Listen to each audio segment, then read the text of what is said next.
The key achievements between the relationship between Scotland and Malawi, you could look at it in financial terms as being £55 million worth of funding. You could look at it in terms of how many projects we funded, hundreds of projects over that time.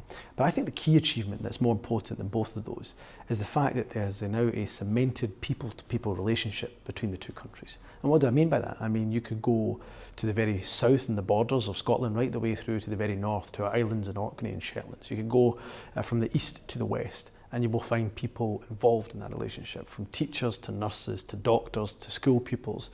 You name it, somebody's got some kind of relationship. And that's not something that you can create as a government. That has to come organically from the ground. And I think that is the real fundamental achievement of the relationship between our two nations. One of the things that have worked very well in Malawi, at least in terms of this partnership, is that there's been a lot of teachers who have been from Scotland going to Malawi. There have been a lot of small school projects that have been going on.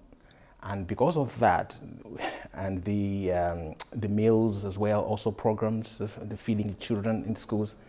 So just at that level, there's been a lot of work that is going on and a lot of benefit on the ground in Malawi. And that's, I think, a great help, because sometimes maybe these projects are big projects, but if you talk about people to people, and so you're talking about people going to people in Malawi, and to have that interaction as well has been really great. Over £80 million have gone to hundreds of projects in 7 priority countries.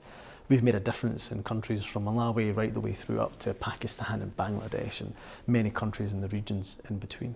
So I'm very, very proud of that 10 years of work. Looking forward to the next 10 years plus, we now have the Sustainable Development Goals, which have come as a successor to the Millennium Development Goals.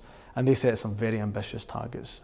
At the top of those, the number 1 goal is to eradicate poverty in all its forms. And I see Scotland playing a role in a number of areas. I think we have to be very targeted in how we do our work. We have to ensure look where Scotland has expertise and where developing countries have needs. And I think we have a huge amount to give in education, health, clean energy and sustainable agriculture. And these are kind of some of the areas that I would like to see Scotland continuing to do more.